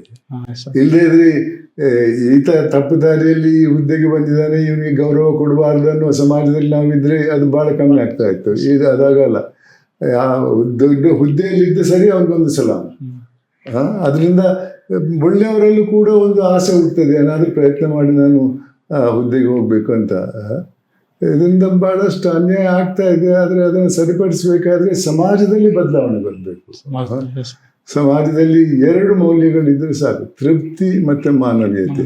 ತೃಪ್ತಿ ಅಂದರೆ ಒಂದು ಹಂತಕ್ಕೆ ಯಾವುದೋ ಇದಕ್ಕೆ ಬಂದು ಇನ್ನೇನು ಬೇಡ ನಾನು ಸನ್ಯಾಸಿ ಆಗ್ತೇನೆ ಅಂತಲ್ಲ. ಎಲ್ಲರಲ್ಲೂ ಆಕಾಂಕ್ಷೆ ಇರಬೇಕು, ದೊಡ್ಡ ಹುದ್ದೆಗೆ ಹೋಗ್ಬೇಕು, ಶ್ರೀಮಂತನಾಗಬೇಕು, ಏನೂ ತಪ್ಪಿಲ್ಲ. ಆದರೆ ಸರಿದಾರಿಯಲ್ಲಿ ಕಾನೂನು ಚೌಕಟ್ಟಲ್ಲಿ ನಾವು ಆ ಹುದ್ದೆಗೆ ಹೋದರೆ ಅದಕ್ಕೆ ಗೌರವ ಇದೆ, ಇಲ್ಲದೇ ಇದ್ರೆ ಅದಕ್ಕೆ ಗೌರವ ಇಲ್ಲ. ಆದರೆ ಇವತ್ತು ಆ ದುರಾಸೆ ಅನ್ನೋದು ಮಿತಿಮೀರಿ ಹೋಗಿದೆ. ಎಲ್ಲರಿಗೂ ಪ್ರಧಾನಮಂತ್ರಿ ಆಗಬೇಕಂತ ಚುನಾಯಿತ, ಎಲ್ಲರಿಗೂ ಚೀಫ್ ಜಸ್ಟಿಸ್ ಆಗಬೇಕಂತದೆ. ಅದೇ ಎಲ್ಲ ಪ್ರಯತ್ನಗಳನ್ನು ಮಾಡ್ತಾ ಇರ್ತಾರೆ. ಆದರೆ ಸರಿದಾರಿಯಲ್ಲಿ ಹೋದ ಒಂದು ಇದು ಬೇರೆ. ಸರಿದಾರಿ ಅಂತೂ ಯಾರು ನೋಡ್ತಿಲ್ಲ ಅಲ್ಲ, ಅದೇ ಬಂದದ್ದು ಕಷ್ಟ ಸರ್. ಸೊ ಮತ್ತೆ ಇನ್ನೊಂದು ನಿಮ್ಗೆ ಕೇಳಬೇಕು ಸರ್, ನಮ್ಮ ಈ ಕರೆಂಟ್ ಟೈಮಲ್ಲಿ ತುಂಬ ಪೆಂಡಿಂಗ್ ಕೇಸ್ ಇದೆ ಮತ್ತು ಅಂಡರ್ ಟ್ರಯಲಲ್ಲಿ ತುಂಬ ಸಫರ್ ಮಾಡ್ತಿದೆ. ಹೌದು, ಇವಾಗ ನ್ಯಾಯಾಂಗದ ಮೇಲೆ ಇರುವಂತಹ ಭರವಸೆ ಬಹಳ ಕಮ್ಮಿ ಆಗ್ತಾ ಇದೆ. ಯಾಕಂದ್ರೆ ಯಾವುದೇ ಒಂದು ಕೇಸು ಮೊದಲನೇ ಕೋರ್ಟಲ್ಲಿ ಮುಗಿಬೇಕಾದ್ರೆ 30ರಿಂದ 40 ವರ್ಷ ಬೇಕು. ಅದೇ ಕೇಸು ಇನ್ನೊಂದು ಕೋರ್ಟಿಗೆ ಹೋದ ಮೇಲೆ, ಅಪೀಲ್ ಕೋರ್ಟಿಗೆ ಹೋದ ಮೇಲೆ ಅಲ್ಲೊಂದು 30 ವರ್ಷ ಬೇಕು. ಅಲ್ಲಿ ನಂತರ ಇನ್ನೊಂದು ಕೋರ್ಟ್, ಹೈಕೋರ್ಟು, ಆಮೇಲೆ ಸುಪ್ರೀಂ ಕೋರ್ಟ್ಗೆ. ಇದರಿಂದ ಒಂದು ಪಕ್ಷಕ್ಕೆ ಯಾರಿಗೆ ಕಾನೂನಿನಲ್ಲಿ ಅದರಿಂದ ಲಾಭ ಆಗಬಾರ್ದು ಅವ್ರಿಗೆ ಲಾಭ ಆಗ್ತದೆ. ಯಾಕಂದರೆ ಕೊನೆಗೆ ಕೇಸ್ ಸೋತೋದ್ರೂ ಕೂಡ 50-60 ವರ್ಷದಲ್ಲಿ ನೀವು ಇರ್ತೀರ, ಮತ್ತೆ ಹುದ್ದೆಯಲ್ಲಿರಲ್ಲ, ಹೆಂಗೂ ನಿವೃತ್ತರಾಗ್ತಾರೆ, ಇಲ್ಲಿ ಜೀವಂತವಾಗಿ ಇರ್ತಾರೆ ಎಲ್ಲೋ ಗೊತ್ತಿಲ್ಲ. ಅದರಿಂದ ಬಹಳಷ್ಟು ಅನ್ಯಾಯಗಳು ನಡೀತಾ ಇದೆ. ನನ್ನದೇ ಆದ ಸಲಹೆ, ನಾನು ಬಹಳಷ್ಟು ಸಲಹೆ ಹೈಕೋರ್ಟಲ್ಲೂ ಭಾಷಣದಲ್ಲಿ ಹೇಳಿದ್ದೇನೆ, ಹೊರಗೆ ಕೂಡ ಹೇಳಿದ್ದೇನೆ. 2 ಕೋರ್ಟ್ ಇರಬೇಕು. ಮೊದಲನೇ ಕೋರ್ಟಲ್ಲಿ ಸೋತವನು 2ನೇ ಕೋರ್ಟಲ್ಲಿ ಸೋತ್ರೆ ಅವನ ಮೇಲೆ ಹೆವಿ ಫೈನ್ ಹಾಕಬೇಕು, ಸ್ಪೆಕ್ಯುಲೇಟಿವ್ ಲಿಟಿಗೇಷನ್ ಅಂತ. ಆವಾಗ ಈ ಲಿಟಿಗೇಷನ್ಸ್ ಇರಲ್ಲ. ಹಿಂದೆ ನೋಡ್ರಿ, ಆಲದ ಮರದ ಅಡಿಯಲ್ಲಿ ಕೂತ್ಕೊಂಡು ಪಂಚಾಯತಿಗೆ ನಡೀತಾ ಇತ್ತು. ಅಲ್ಲಿ ತೀರ್ಪು ಕೊಟ್ಟ ಮೇಲೆ ಮುಗಿದೋಯ್ತದೆ, ಅಪೀಲ್ ಇಲ್ಲ, ಏನಿಲ್ಲ, ಅಲ್ಲಿ ಎಲ್ಲರೂ ಹೋಗ್ತಾ ಇದ್ರು. ಇಲ್ಲೂ ಅಷ್ಟೇ ಅಂತ. ಇಲ್ಲಿ 1 ಕೋರ್ಟಿನ ಮೇಲೆ ಇನ್ನೊಂದು ಇಟ್ಕೊಳ್ಳಿ, ಅದ್ರಲ್ಲಿ ತಪ್ಪು ಮಾಡಿದವನು ಮೊದಲೇ ಕೋರ್ಟಲ್ಲಿ ಇದ್ರೆ ಅದಕ್ಕೆ ಸರಿಪಡಿಸ್ಬೋದು ಅಂತ ಹಿನ್ನೆಲೆಯಲ್ಲಿ. ಇದೇನಿಲ್ಲ, 4-5 ಕೋರ್ಟ್ಗಳು. ಇದರಿಂದ ಲಾಯರ್ಸಿಗೆ ಲಾಭ ಇರ್ತದೆ, ನ್ಯಾಯಾಧೀಶರುಗಳು ಜಾಸ್ತಿ ಆಗ್ತಾರೆ, ಅವರಿಗೂ ಲಾಭ ಇರ್ತದೆ. ಆದರೆ ಅನ್ಯಾಯದ ಬಗ್ಗೆ ಯಾರು ಗಮನ ಕೊಡಲ್ಲ. ಈ ಸಿಸ್ಟಮಿಂದ ಏನಾಗ್ತದೆ ಅಂತ. ಅಮೆರಿಕದಲ್ಲಿ 2 system, trial court, 1 appeal court. ಅಲ್ಲಿ ಮುಗಿದೋಯ್ತು. ಆ ಟ್ರಯಲ್ ಕೋರ್ಟಲ್ಲಿ ಸೋತವನು ಅಪೀಲ್ ಕೋರ್ಟಲ್ಲಿ ಸೋತರೆ ಆಮೇಲೆ ಹೆವಿ ಫೈನ್ ಹಾಕ್ತಾರೆ, ಇಂಥವ್ರು ಮುಂದೆ ಬರಬಾರ್ದು ಅಂತ. ಅದರಲ್ಲೊಂದು ಆದೇಶ ಇದೆ, 2ನೇ ಕೋರ್ಟಿಗೆ ಹೋಗುವವನು ತಪ್ಪು ತೋರಿಸೋಕ್ಕೆ ಸರಿಯಾಗಿ ದಾರಿ ಇದ್ದರೆ ಮಾತ್ರ ಹೋಗ್ಬೇಕು, ಇಲ್ಲದಿಲ್ಲ ಅಂತ. ಆವಾಗ ಜನರಿಗೆ ಅರ್ಥ ಆಗ್ತದೆ ನ್ಯಾಯಾಂಗದ ಗೌರವ ಏನಂತ. ಇಲ್ಲದಿದ್ದರೆ ನೋಡ್ರಿ, ಒಂದೊಂದು ಎಷ್ಟೋ ಸಲ ಹೇಳ್ತೇನೆ ನಾನು, ಡೈವೋರ್ಸ್ ಕೇಸಲ್ಲೆಲ್ಲ 50 ವರ್ಷದ ನಂತರ ಡಿಗ್ರಿ ಕೊಟ್ಟರು ಏನು ಪ್ರಯೋಜನ?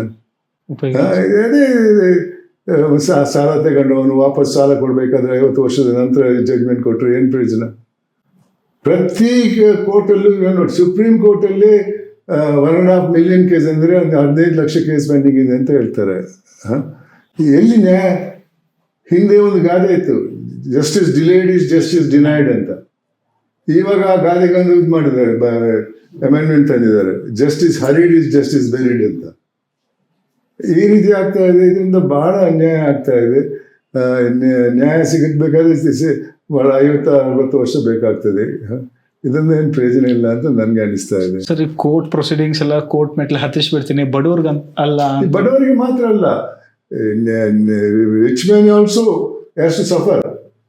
ಅವರು ಕೂಡ ಹಣ ಖರ್ಚು ಮಾಡಬೇಕಲ್ಲ. ಕೋರ್ಟಲ್ಲಿ ಬೇರೆ ಬೇರೆ ಲಾಯರ್ಸ್ ಇರ್ತಾರೆ, ಅವ್ರಿಗೆ ಕೊಡಬೇಕಲ್ಲ. ಕೊನೆಗೆ ಗೆಲ್ತೀರಾ ಇಲ್ವೋ ಅದು ಗೊತ್ತಿಲ್ಲ. ಅಲ್ಲಿ ಲಂಚದ ರೋಗ. ತುಂಬಾ ಜನ ಇದರಿಂದ ಸಫರ್ ಆಗ್ತಾರೆ. ಬಹಳ ಸಫರ್ ಆಗ್ತಾರೆ, ಬಹಳ ಅನ್ಯಾಯ ಆಗ್ತಾ ಇದೆ. ಇದನ್ನ ನ್ಯಾಯದವರೇ ಇದಕ್ಕೆ ಪರಿಹಾರ ಹುಡುಕಬೇಕು ಹೊರತು ಅಲ್ಲಿ ಬರುವವರು ಸರಿಯಾಗಿ ಇದ್ರೆ. ಆದ್ರೆ ಇವತ್ತಿನ ಸಮಾಜದಲ್ಲಿ ಭ್ರಷ್ಟಾಚಾರ ಯಾವ ಮಟ್ಟಕ್ಕಿದೆ, ಪ್ರತಿಯೊಂದು ವೃತ್ತಿಯಲ್ಲೂ ಭ್ರಷ್ಟಾಚಾರ ಇದೆ ಇವತ್ತು. ನನ್ಗೆ ಅನ್ಸೋ ಮಟ್ಟಿಗೆ ಎಲ್ಲರೂ ಸಫರ್ ಮಾಡ್ತಿದ್ದಾರೆ ಸರ್, ಬಟ್ ಯಾರಿಗೆ ಕರೆಕ್ಟ್ ಆಗಿ ಜಸ್ಟಿಸ್ ಸಿಗ್ಬೇಕಲ್ಲ ಅವ್ರಿಗೆ ಸಿಗ್ತಾ ಇಲ್ಲ. ಯಾಕಂದ್ರೆ ಅವ್ರಿಗೆ ಇದಿಲ್ಲ, ಇನ್ನೊಂದ್ ಕಡೆ ಹೋಗಿ ಮೋಸ ಮಾಡೋಣ ಅನ್ನೋ ಪ್ರಯತ್ನ ಮಾಡುವ ಶಕ್ತಿ ಅವರಲ್ಲಿ ಇಲ್ಲ. ತುಂಬಾ ಚೆನ್ನಾಗಿ ಹೇಳಿದ್ರಿ ಸರ್. ಸರ್, ಈಗ one message to all the audience, ನಮ್ಮ ಕನ್ನಡಾಲಜಿ ಆಡಿಯನ್ಸ್ ಮತ್ತೆ ಯೂತ್ಸ್ಗೆ. ಸಮಾಜದಲ್ಲಿ ಶಾಂತಿ ಸೌಹಾರ್ದ ಇರಬೇಕಾದ್ರೆ ಪ್ರತಿಯೊಬ್ಬರಲ್ಲೂ 2 ಮೌಲ್ಯಗಳ ಅಗತ್ಯ ಇದೆ. ಒಂದು ತೃಪ್ತಿ, ಇನ್ನೊಂದು ಮಾನವೀಯತೆ. ತೃಪ್ತಿ ಇದ್ರೆ ದುರಾಸೆ ಬರಲ್ಲ, ದುರಾಸೆ ಇಲ್ಲದೆ ಇದ್ರೆ ನ್ಯಾಯ ಸಿಗ್ತದೆ. ಅದರಿಂದಾಗಿ ತೃಪ್ತಿ ಇರಬೇಕು. ಅದೇ ರೀತಿ ಮಾನವೀಯತೆ, ಮನುಷ್ಯನಾಗಬೇಕಾದ್ರೆ ಮಾನವೀಯತೆ ಇರಬೇಕು. ಮಾನವೀಯತೆ ಇದ್ದರೆ ಮನುಷ್ಯರಾಗ್ತೇವೆ, ಇಲ್ಲದೆ ಇದ್ರೆ ಇಲ್ಲ. ಈ 2 ಮೌಲ್ಯಗಳನ್ನು ಇಟ್ಕೊಂಡು ನಿಮ್ಮ ಜೀವನವನ್ನು ಸಾರ್ಥಕ ಮಾಡಿ ಅಂತ ನಾನು ನಿಮ್ಮಲ್ಲಿ ಕೇಳ್ಕೊಳ್ತಾ ಇದ್ದೇನೆ. Thank you sir. ಸರ್, ಇನ್ನೊಂದು ಅಣ್ಣಾ ಹಜಾರೆ ಮೂವ್ಮೆಂಟ್ ನೀವು ಜಾಯ್ನ್ ಆದ್ರಿ, ಸೊ ಅದು ಏನು? ನಾನು ಎಲ್ಲ ಹುದ್ದೆಯಿಂದ ನಿವೃತ್ತನಾದ ನಂತರ ಅಣ್ಣಾ ಹಜಾರೆ ಅನ್ನೋರು ಅವ್ರದ್ದೊಂದು ಮೂಮೆಂಟ್ ಸ್ಟಾರ್ಟ್ ಆಗಿತ್ತು, ಇಂಡಿಯಾ ಅಗೇನ್ಸ್ಟ್ ಕರಪ್ಷನ್ ಅಂತ. ಅವ್ರು ನನ್ನನ್ನು ಕಾಂಟ್ಯಾಕ್ಟ್ ಮಾಡಿದರು. ನಾನು ಅಷ್ಟರವರೆಗೆ ಬೀದಿಗಿಳಿದಿರಲಿಲ್ಲ, ಶಾಲಾ ಕಾಲೇಜ್ಗೆ ಹೋಗ್ತಾ ಇದ್ದೆ, ಅಷ್ಟೇ ಹೋಗ್ತಾಯಿದ್ದೆ. ನನಗೂ ಸ್ವಲ್ಪ ಇದಾಯಿತು, ಇದನ್ನೇನಾದರೂ ಮಾಡಬೇಕು, ಇದರಿಂದ ಅಣ್ಣಾ ಹಜಾರೆ ಅವರು ಒಳ್ಳೆ ಕೆಲಸ ಮಾಡ್ತಾ ಇದ್ದಾರೆ, ಅವ್ರಿಗೆ ಸಹಾಯ ಮಾಡಬೇಕನ್ನೋದನ್ನು ನಾನು ಕೂಡ ಸೇರಿಕೊಂಡೆ. ಆ ಮೂಮೆಂಟ್ ಸ್ವಲ್ಪ ಮುಂದಕ್ಕೆ ಹೋಯಿತು. ಅಂದರೆ ಜನರು ಸ್ವಲ್ಪ ಸಹಾಯ ಮಾಡೋಕ್ಕೆ ಶುರು ಮಾಡಿದರು. ಆವಾಗ ಒಂದು ಗುಂಪಿನವರು, ಆ ಅಣ್ಣಾ ಹಜಾರೆ ಅವರ ಜೊತೆ ಇದ್ದವರು ರಾಜಕೀಯಕ್ಕೆ ಹೋದರು. ಅಲ್ಲಿ ಅಣ್ಣಾ ಹಜಾರೆ ಅವರ ಗುಂಪಿನಲ್ಲಿ ವಿಂಗಡಣೆ ಆಯಿತು. ಬಹಳಷ್ಟು ಜನ ಅಲ್ಲಿ ರಾಜಕೀಯಕ್ಕೆ ಸೇರಿಕೊಂಡ್ರು. ಆಪ್ ಅನ್ನೋ ಪಾರ್ಟಿ ಶುರು ಮಾಡಿದರು. ಅವ್ರು ನನ್ನ ಹತ್ರ ಬಂದಿದ್ರು, ಬನ್ನಿ. ನಾನು ಹೇಳಿದೆ, ನಾನು ರಾಜಕೀಯಕ್ಕೆ ಬಂದವನಲ್ಲ, ರಾಜಕೀಯಕ್ಕೆ ಸೇರೋದಿದ್ರೆ ಯಾವಾಗಲೂ ಸೇರ್ಬೇಕಿದೆ. ಎಲ್ಲ ಪಾರ್ಟಿಗಳು ನನ್ನ ಕಾಂಟ್ಯಾಕ್ಟ್ ಮಾಡಿದರು, ಬನ್ನಿ ನಮ್ಮ ಜೊತೆ ಬನ್ನಿ ಅಂತ. ನಾನೆಲ್ಲ ಬರಲ್ಲ ಅಂತ ಹೇಳಿದ್ದೆ. ಈ ಸಂದರ್ಭದಲ್ಲಿ ನಾನು ಅಣ್ಣಾ ಹಜಾರೆ ಹೇಳಿದೆ, ನಾನು ಬರಲ್ಲ ಇನ್ನು ಮುಂದೆ. ಯಾಕೆ ಇಲ್ಲಿ ಬಂದ ನಂತರ ನಾನು ಇದಾಯಿತು, ನನಗೆ ರಾಜಕೀಯದಲ್ಲಿ ಇದ್ದೇನೆ ಇಷ್ಟ ಇಲ್ಲ. ಅವ್ರು ಹೇಳಿದ್ರಿಲ್ಲ, ನಾವು ಮದುವೆ ಮಾಡೋಣ ಅಂತ. ಇಲ್ಲ, ಬೇಡ, ನನ್ನಿಂದ ಆಗಲ್ಲ. ಯಾಕಂದರೆ ಅಲ್ಲಿ ರಾಜಕೀಯದವ್ರು ಸೇರ್ಕೊಂಡಿದ್ರೆ ಮತ್ತೆ ನಾನು ಅದಕ್ಕೆ ಸೇರ್ಕೊಂಡವನ್ನೇ ಆಗ್ತದೆ. ನನಗೆ ಏನು ಬೇಡ ಅಂತ ಹೇಳಿ ನಾನು ಹೊರಗೆ ಬಂದೆ. ಆ ನಂತರ ಯಾವುದೇ ಗುಂಪಿಗೆ ಸೇರಿಲ್ಲ, ಯಾವುದೇ ಪಕ್ಷಕ್ಕೂ ಸೇರಿಲ್ಲ, ಯಾರನ್ನು ಸಪೋರ್ಟ್ ಮಾಡಿಲ್ಲ. ಆದರೆ ನನ್ನದೇ ಆದ ಒಂದು ವಿಚಾರದಲ್ಲಿ ನಾನು ಹೇಳ್ತಾ ಇರ್ತೇನೆ ಮಕ್ಕಳಲ್ಲಿ, ತೃಪ್ತಿ ಇರಬೇಕಪ್ಪ. ತೃಪ್ತಿ ಇದ್ದರೆ, ಇದ್ದಿದ್ರಲ್ಲಿ ತೃಪ್ತಿ ಇದ್ದರೆ ಮಾತ್ರ ಜೀವನ ಸಾರ್ಥಕ. ಅದು ಪ್ರಯೋಜನ ಇಲ್ಲ, ಆದರೆ ಪ್ರಯತ್ನ ಮಾಡಬೇಕು. ಕೆಲವು ಸಲ ಮುಂದಕ್ಕಾದರೆ ಏನಾದರೂ ಬದಲಾವಣೆ ಬರಬೇಕು ಅಂದರೆ. ಇವಾಗಲೂ ಅಷ್ಟೇ, ಇತ್ತೀಚೆಗೆ ಒಂದು 2-3 ತಿಂಗಳಿಂದ ನಾನು ಎಲ್ಲೂ ಹೋಗ್ತಾ ಇಲ್ಲ. ನನ್ನ ಆರೋಗ್ಯ ಸ್ವಲ್ಪ ಇದಾಗಿದೆ. ಡಾಕ್ಟ್ರು ಹೇಳಿದ್ದಾರೆ ಎಲ್ಲೂ ಹೋಗಬಾರ್ದು ಅಂತ. ಹಾಗಾಗಿ ನಾನು ಎಲ್ಲೂ ಹೋಗ್ತಾ ಇಲ್ಲ. ಆದರೆ ಪ್ರಯತ್ನ ಮಾಡ್ತಾ ಇರ್ತೇನೆ. ಈ ರೀತಿ ನಿಮ್ಮಂಥವ್ರು ಯಾರಾದರೂ ಬಂದರೆ, ಯಾರಾದರೂ ಬಂದರೆ ನಾನು ವಿಚಾರ ಹೇಳ್ತಾ ಇರ್ತೇನೆ. ಇನ್ನೊಂದು 2 ತಿಂಗಳ ನಂತರ ಆದರೆ ಹೋಗ್ಬೇಕಂತಿದ್ದೇನೆ. 86 ವರ್ಷ ವಯಸ್ಸು ಇವಾಗ. ನೋಡೋಣ, ಇದ್ದಷ್ಟು ದಿವಸ. 86 ಏಜಲ್ಲಿ ನಿಮ್ದು ಎನರ್ಜಿ ಸೇಮ್ ಅದೇ ಥರ ಇದೆ ಸರ್.